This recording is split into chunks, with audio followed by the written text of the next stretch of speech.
स्वागत है। मैं हूं आपके साथ शिखा मेहरोत्रा। वित्त मंत्री निर्मला सीतारमण ने बजट पेश कर दिया है। 2023-2024 के बजट में बड़े उपहार दिए गए हैं। लोक लुभावन वादे जिस तरह बताया जा रहा था, अब वो सामने आ चुका है।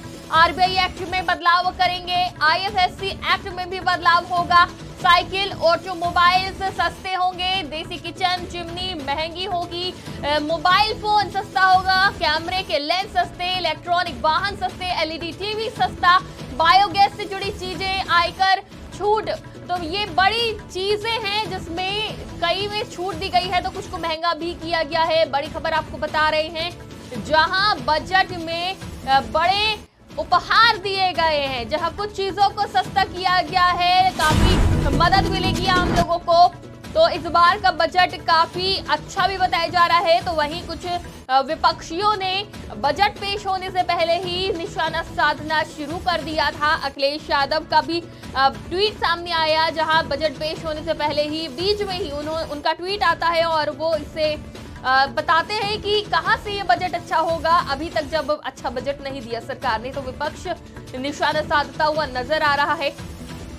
और इस बीच वित्त मंत्री निर्मला सीतारमण ने आज बजट पेश कर दिया है। तो कुछ चीजें सस्ती हुई हैं, कुछ चीजें महंगी हुई हैं। अब इसको समझने के लिए हम अपने संवाददाता का रुख करेंगे, उनसे जानेंगे इस बजट के बारे में अहम जानकारी लेते हैं। हमारे साथ जुड़ चुके हैं पंकज तिवारी, सीधा दिल्ली से जुड़े हुए हैं। पंकज, दिल्ली में आज जिस तरह से संसद भवन में ये बजट पेश किया गया है, कई चीजें सस्ती की गई हैं। कौन कौन सी चीजें हैं वो जिन्हें सस्ता कर दिया गया है?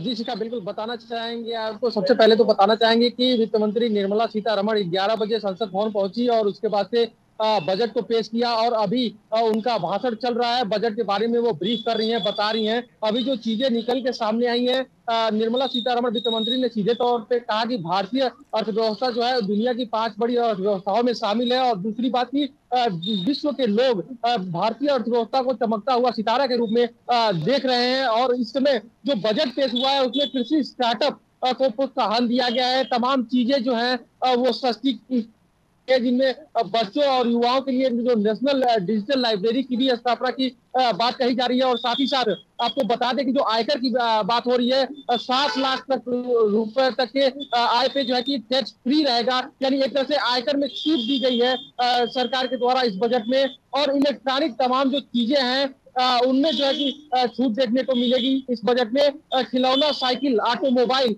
ये तमाम तरह की चीजें हैं जिनमें छूट का प्रावधान दिया जा रहा है गवर्नमेंट के द्वारा। तो देखा जाए तो ये जो बजट है ये काफी नफा सधा तुला माना जा रहा है, क्योंकि मध्यम वर्ग के लिए और निम्न वर्ग के लोगों के लिए काफी अच्छा बजट पेश किया जा रहा है। क्योंकि एक तरह से महंगाई को थोड़ा सा कम किया गया है, वहीं कहीं ना कहीं आयकर में रियायत दी गई है। तो अभी तक जो माना जा रहा था कि 2023-24 में जो आर्थिक मंदी आने वाली है, इसको लेकर के कैसा होगा बजट, क्या सबको साधने की कोशिश की जाएगी? तो कृषि से लेकर के और मध्यम वर्ग और निम्न वर्ग के लोगों को साधने की कोशिश की गई है। साथ ही साथ अभी जो वित्त मंत्री अपना भाषण दे रही है, बता रही है कि बजट में और कुछ क्या है, धीरे धीरे एक एक करके वो निकल के सामने आएगा। फिलहाल अभी जो जानकारी मिल पा रही है उसके अनुसार इलेक्ट्रॉनिक चीजें सस्ती हो जाएंगी और आयकर में छूट मिलेगा। साथ ही साथ स्टार्टअप को बढ़ावा दिया जाएगा।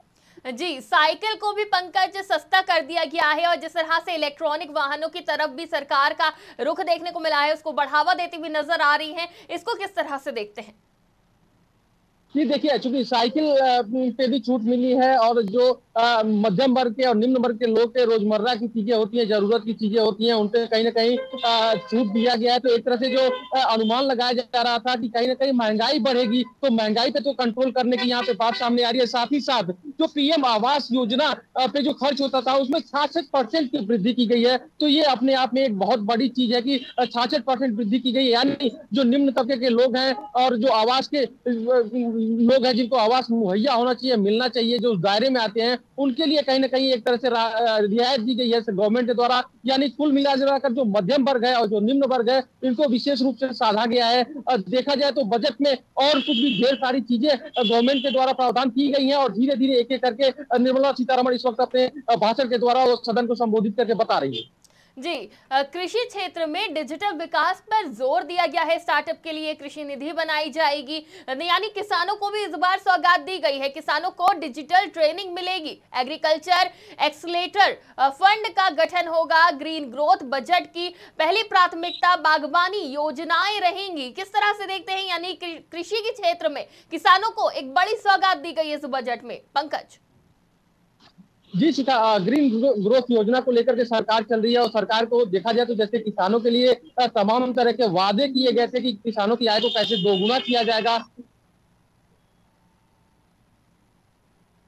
बजट है और तमाम तरह की किसानों को सुविधाएं दी जाएगी। इसमें डिजिटलाइजेशन होने से कहीं ना कहीं किसानों की आय बढ़ेगी और कृषि को एक नई दिशा मिलेगी। इन सब चीजों को इस बजट में साधा गया है। साथ ही साथ जो युवा किसान है उनके लिए बहुत अच्छी खबर है कि कम से कम जो कृषि स्टार्टअप की जो बात हो रही है, इससे उनको सीधे सीधे फायदा होने वाला है। तो यानी किसान की जो आय बढ़ाने की बात कर रही थी सरकार, उसमें भी एक तरह से मोहर लगी हुई है। तो बाकी जो देश की चीजें हैं जिनके लिए बजट पास किया जा रहा है, उन पर भी अभी चर्चाएं चल रही है। ठीक है जी। पंकज, इस बार का बजट आया है, इसको आप किस तरह से देखते हैं? क्योंकि कई चीजों को सस्ता किया गया है। 2024 का चुनाव भी है और ऐसे में माना जा रहा था कि एक ब्रह्मास्त्र की तरह देखा जा सकता है इस बजट को, क्योंकि ये कई मुश्किलों को दूर कर सकता है सरकार के लिए। आपको क्या लगता है इस बजट के सामने आने के बाद? जी शिखा, देखिए बताना चाहेंगे कि जिस हिसाब से 2 कोरोना काल देश से गुजरे हैं और जिस हिसाब से महामारी देश झेला है, उसके बाद से अपनी अर्थव्यवस्था को बचा करके रखना पूरे विश्व के सापेक्ष और विश्व में 5 बड़ी अर्थव्यवस्थाओं में शामिल होना अपने आप में बहुत बड़ी बात है। और ये माना जा रहा था कि इस बार का जो बजट आएगा उसमें कहीं ना कहीं थोड़ी बहुत महंगाई जरूर देखने को मिलेगी, लेकिन इस बजट को इतना नफा सधा तुला बनाया गया है कि वो जो निम्न वर्ग के लोग हैं और जो मध्यम वर्ग के लोग हैं उनकी जेब पे ज्यादा जोर नहीं दिया गया है और एक तरह से महंगाई को, जो रोजमर्रा की चीजें हैं उनको कंट्रोल करने की कोशिश की गई है। तो सरकार की ये बजट जो ये इस समय जो सरकार बजट पेश कर रही है, इसका कहीं ना कहीं फायदा जो 2024 में भी सरकार को मिलेगा, क्योंकि महंगाई देश का मुद्दा होता है चुनाव में और उसको यहाँ पे कम किया गया है। साथ ही साथ किसान, जो तमाम किसान होते हैं, देखा जाए तो किसी हिसाब से गवर्नमेंट को लेकर किसानों ने घेरने की कोशिश की, तो उन सब चीजों को, किसान की योजनाओं को भी स्टार्टअप के थ्रू इसमें लाने की कोशिश की गई है और तमाम चीजें सुविधाएं मुहैया कराई जाएंगी किसानों को डिजिटलाइजेशन के जरिए। तो ये किसान को और मध्यम वर्ग को, निम्न वर्ग को ये साधने की कोशिश है और इसका सीधा फायदा आगामी चुनाव में बीजेपी को जरूर मिलेगा, सरकार को जरूर मिलेगा। तो साथ ही साथ जो अर्थव्यवस्था, जो जीडीपी की बात हो रही है, उसको भी कहीं ना कहीं आगे लेने की जो सरकार की योजना आगे लेकर के चलने की है, और वो भी है जो यहाँ पे ऋण की, आयकर की बात होती है, तो आयकर में भी कहीं ना कहीं देखने को मिला है कि एक बेहतर मौका देश के लोगों को मिला है और जो 7 लाख की इनकम है उस पर जो है कि टैक्स फ्री कर दिया गया। तो ये भी अपने आप में बहुत नफा सदा तुला माना जा रहा है। फिलहाल अभी तमाम महिलाओं के लिए जो योजनाएं हैं और तमाम पिटारे जो खुलने हैं वो अभी बाकी है। निर्मला सीतारमण जो है कि सदन में अपना भाषण दे रही है और बजट के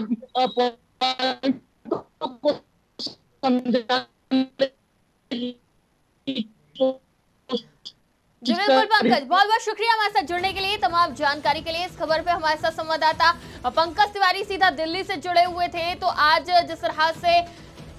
जिस तरह से बजट पेश किया गया है और इसके अब कई मायने निकाले जा रहे हैं, जहां सरकार इसे अपना बेहतरीन बजट बता रही है, तो वहीं विपक्ष निशाना साध रहा है। भाजपा को लेकर निशाना साधते हुए नजर आए हैं संजय सिंह का आम आदमी पार्टी से सामने आया है ट्वीट, तो वहीं अखिलेश यादव ने भी ट्वीट कर सरकार पर निशाना साधा है।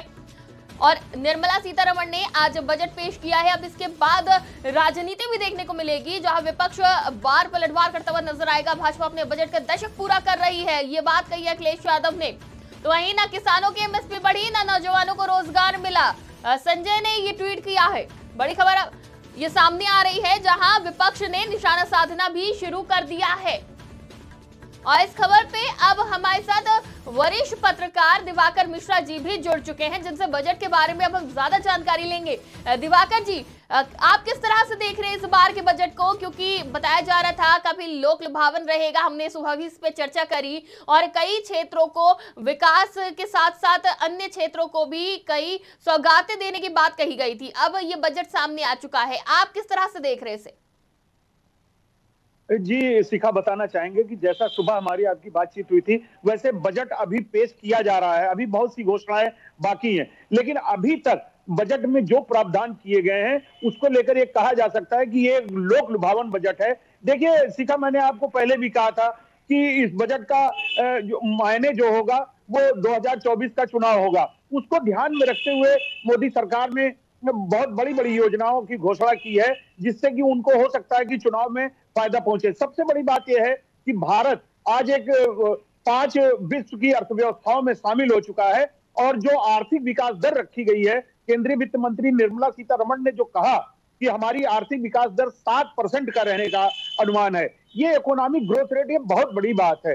अभी जो 5 अर्थव्यवस्थाएं हैं टॉप क्लास की वर्ल्ड की, उसमें किसी का ग्रोथ रेट 7% नहीं है, वो भारत का है सिर्फ। ये एक बहुत बड़ी बात है। देखिए राजनीतिक बयानबाजी तो होती रहेगी, लेकिन बजट जो है वो दूरगामी होता है। बजट का असर देश की अर्थव्यवस्था पे पड़ता है। अब जहां तक उसके राजनीतिक आकलन की बात है, वो तो होता रहेगा। विपक्ष कहेगा खराब बजट है और सत्ता पक्ष कहेगा अच्छा बजट है, लेकिन उससे परे जो बजट होता है वो भारत की या किसी भी देश की अर्थव्यवस्था का सीधा आईना होता है। और 7% अगर ग्रोथ रेट भारत अनुमान लगा रहा है, और अगर उसको अचीव करता है तो ये बहुत बड़ी बात होगी, क्योंकि 5 बड़ी अर्थव्यवस्थाओं में किसी का भी ग्रोथ रेट 7% नहीं है। दूसरी चीज, जो लोक लुभावन की जहां तक बात है, मैंने सुबह भी आपसे कहा था बजट पे जब हमारी आपकी चर्चा हो रही थी कि जिन जिन चीजों को उम्मीद थी, रियल एस्टेट सेक्टर को देखिए, जो भी पीएम आवास योजना है उसको 79,000 करोड़ की हो गई, यानी 66% उन्होंने इस पे बजट बढ़ा दिया। इसका फायदा सीधा रियल एस्टेट सेक्टर को होगा। मैंने आपसे कहा था कि रियल एस्टेट सेक्टर बहुत ज्यादा रोजगार देने वाला सेक्टर है, और पीएम आवास योजना के जो घर बनाए जाते हैं वो रियल एस्टेट के जो बड़े प्लेयर्स होते हैं वही बनाते हैं, सरकार नहीं बनाने आती, और उसमें जॉब क्रिएशन होगा। दूसरी बात, मैंने कहा था आपसे टैक्स स्लैब में बदलाव। आपने देखा होगा कि 7 लाख की इनकम टैक्स फ्री कर दी गई है, तो ये भी एक बहुत बड़ा, ये मध्यम वर्गीय लोगों को और जो नौकरी पेशा लोग हैं उनको लुभाने का ये बहुत बड़ा दांव चला है मोदी सरकार ने। और आपको बता दें कि ये जो बहुत बड़ा वर्ग होता है, मध्यम वर्ग किसी भी देश का बड़ा वर्ग होता है, नौकरी पेशा वर्ग, और भारत में ये वर्ग सबसे बड़ा है। इसलिए ये एक मोदी सरकार का बहुत बड़ा दांव माना जा रहा है, क्योंकि पिछले कई बजट से टैक्स स्लैब में कोई बदलाव नहीं किया गया था। तीसरी बात, जो मैंने आपसे किसानों के लिए कही थी, वो भी बिल्कुल सच साबित हुई है। आप देखिए, किसानों के लिए बहुत बड़े बड़े वादे किए गए हैं इस बजट में। एक तो कृषि कोष की स्थापना की जाएगी, दूसरा कृषि से रिलेटेड जो भी स्टार्टअप होंगे उनको बहुत बढ़ावा दिया जाएगा, तीसरा जो कृषि क्षेत्र में किया गया कि मिलेट्स उत्कृष्ट केंद्र जो हैदराबाद में है उसको और बढ़ावा दिया जाएगा, उसके लिए फंड्स बढ़ा दिए गए हैं। मिलेट्स का मतलब ये होता है, शिखा बताना चाहूंगा, जो मोटे अनाज होते हैं उनको मिलेट्स कहा जाता है, और मोटे अनाज को की पैदावार को बढ़ाने के लिए मोदी सरकार पिछले कई सालों से प्रयासरत है, और उसके लिए इस बार अलग व्यवस्था की गई है। तो यानी कृषि क्षेत्र और वो रियल एस्टेट सेक्टर और टैक्स स्लैब में बदलाव, ये 3 मास्टर स्ट्रोक मोदी सरकार अपना बताएगी। चौथी जो बड़ी बात है इस बजट में, पर्यटन। मैंने सुबह भी आपसे कहा था कि पर्यटन सेक्टर को भी बढ़ावा देने के लिए काम करेगी मोदी सरकार, और वही हुआ। पर्यटन सेक्टर को उन्होंने कहा है, केंद्रीय वित्त मंत्री ने, कि पीपीपी मॉडल पे पर्यटन सेक्टर को बढ़ावा दिया जाएगा, क्योंकि पर्यटन सेक्टर रोजगार उत्पन्न करता है। जी शिखा। जी दिवाकर जी, आपको इस बजट में अभी तक जो भी चीजें सामने आई हैं उसमें सबसे अच्छी चीजें क्या लगी और कमी आपको कहां नजर आ रही है? देखिए, अभी तक जो बजट पेश किया गया है उसमें 2-3 अच्छी चीजें बहुत हुई हैं। जैसे टैक्स स्लैब में बदलाव, ये बहुत डिमांड था। वजह उसकी ये है, वो किसी एक व्यक्ति के लिए नहीं है, वो इसलिए ज्यादा अच्छा है क्योंकि जब से टैक्स स्लैब में पिछले कम से कम 3 या 4 या 5 बजट से बदलाव नहीं हुआ है उसकी, और जबकि इस बीच महंगाई काफी बढ़ चुकी है, उसको लेकर के बहुत डिमांड थी, और ये बहुत अच्छी बात हुई है। दूसरी जो सबसे बड़ी चीज हुई है, पीएम आवास योजना का बजट बढ़ाना। पीएम आवास योजना का बजट बढ़ाने से ये होगा कि जो सस्ते घर लोगों को मिलेंगे, जो घर का सपना एक आम व्यक्ति का, एक आम भारतवंशी का जो सपना होता है कि अपना घर हो जाए, वो पूरा होता कहीं ना कहीं नजर आ रहा है। और इसका दूसरा फायदा जो होता है कि जो घर बनाने में लोगों का इस्तेमाल, पीपल का इस्तेमाल होता है, जो रोजगार मिलता है वो इसका दूसरा फायदा होता है। और भी बजट में कई अच्छी बातें हैं जो कृषि क्षेत्र के लिए है।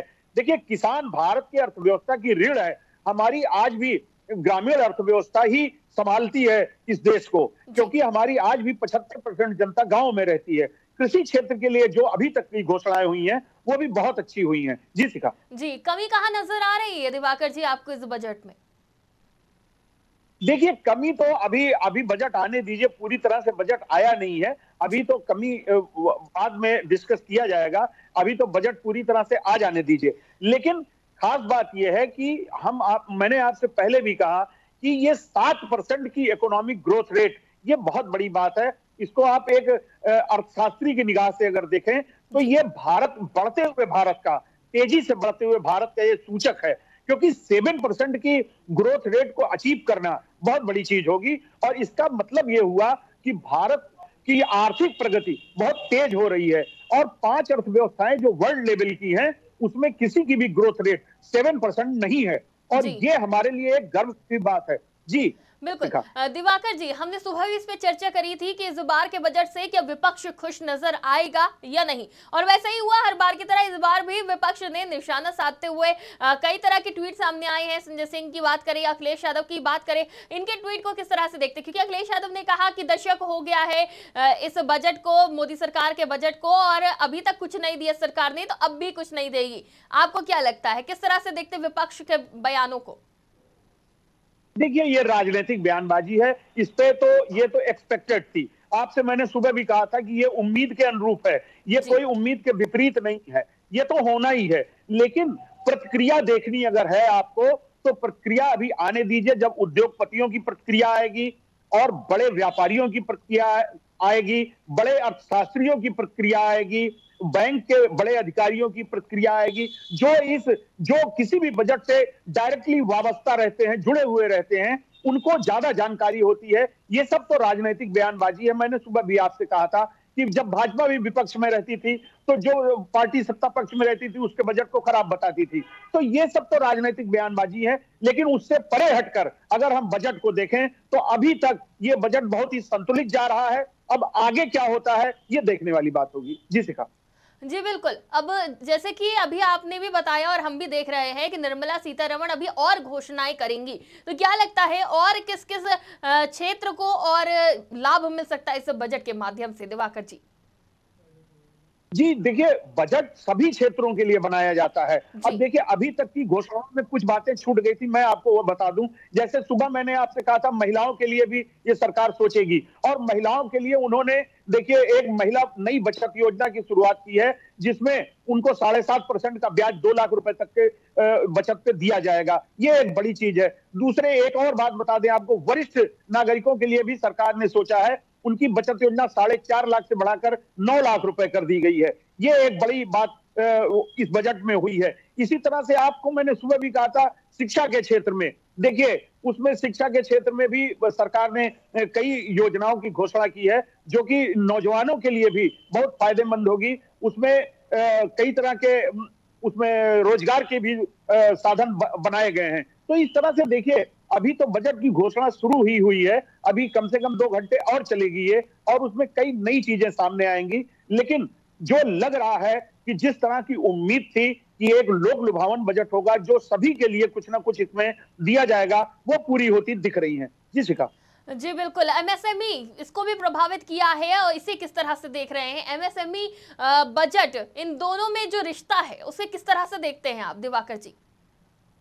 जी बिल्कुल, आपने सही कहा। एमएसएमई मतलब हुआ सूक्ष्म एवं लघु उद्योग। ये बहुत बड़ा सेक्टर है जो कि रोजगार को पैदा करता है, और इसमें तमाम तरह की सुविधाओं की घोषणा सरकार करने जा रही है। एमएसएमई सेक्टर को बढ़ावा मिलने से हमारे यहाँ रोजगार पैदा होंगे, क्योंकि ये छोटे छोटे लघु उद्योग होते हैं, वो तमाम तरह के रोजगार पैदा करते हैं और स्थानीय रोजगार पैदा करते हैं। सबसे बड़ी बात यह है कि रोजगार के लिए अगर युवाओं को भटकना पड़े तो ये एक जो है गलत बात होती है, और इस पे काफी आलोचना भी होती है सरकारों की। एमएसएमई सेक्टर स्थानीय रोजगार को बढ़ावा देता है, और इसके लिए सरकार ने इसमें जो प्रावधान किए हैं वो जरूर स्वागत योग्य हैं। और अभी आगे भी इसके लिए जो भी घोषणा की जाएगी वो देखने लायक होगी। जी शिखा। जी बिल्कुल, बहुत बहुत शुक्रिया हमारे साथ जुड़ने के लिए, तमाम जानकारी के लिए। इस खबर पे हमारे साथ वरिष्ठ पत्रकार दिवाकर मिश्रा जी जुड़े हुए थे। तो बायोगैस से जुड़ी चीजें सस्ती होंगी, आयकर छूट सीमा 5 लाख बढ़कर 7 लाख होगी। कई वादे किए गए थे जिन्हें पूरा करते हुए नजर आ रही है सरकार, और 7 लाख तक आय पर कोई टैक्स नहीं देना होगा। तो इस बार बड़े लाभ दिए गए हैं, और जिस तरह से बजट पेश हुआ है, किसानों को खेती के लिए विशेष फंड भी दिया जाएगा, रोजगार पैदा करने के लिए सरकार का ध्यान रहेगा। रेलवे पर 2.4 लाख करोड़ खर्च करेंगे। ट्रांसपोर्ट इंफ्रा के लिए 75,000 करोड़ निवेश किए जाएंगे। 50 नए एयरपोर्ट बनाएंगे। अर्बन इंफ्रा के लिए हर साल 10,000 करोड़ अब नगर निगम अपने बॉन्ड ला सकेंगे। नेशनल डाटा गवर्नेंस पॉलिसी लाई जाएगी। कोविड प्रभावित एमएसएमई को राहत देने के लिए प्रभावित एमएसएमई को 75% साथ ही साथ पूंजी लगाएंगे। ई कोर्ट का तीसरा चरण शुरू करेंगे। पीएम आवास योजना का खर्च 66% बढ़ाया जाएगा। कीटनाशक के लिए 100 बायो इनपुट सेंटर बनाए जाएंगे। गोवर्धन स्कीम के तहत 10,000 करोड़ खर्च करे जाएंगे। रेलवे पर 2.4 लाख करोड़ खर्च करे जाएंगे। साथ ही साथ निजी क्षेत्रों की मदद से 100 योजनाएं एनजीओ के साथ मिलकर साक्षरता पर काम किया जाएगा। नेशनल डिजिटल लाइब्रेरी का गठन होगा। इस तरह की तमाम जो योजनाएं हैं वो लाई जा रही हैं बजट में, इन सभी को शामिल किया गया है। बड़ी इस बार अगर कहा जाए तो बजट में कई छूट दी गई है, कई फायदा है। और आज जैसे ही बजट आना था, आज के दिन निर्मला सीतारमण बजट पेश करने वाली थी, उससे पहले ही जब शेयर बाजार खुला तो काफी ऊंचाई पे खुला, काफी उछाल के साथ खुला, काफी उछाल देखने को मिला। रुपया भी 10 रुपए मजबूत हुआ है डॉलर के मुकाबले। तो आज कई चीजें देखने को मिली। अभी भी कुछ चीजें हैं जो रह गई हैं बजट में, जिसको पेश किया जाएगा। हर अपडेट आप तक पहुंचाते रहेंगे। आप देखते रहिए आज की खबर।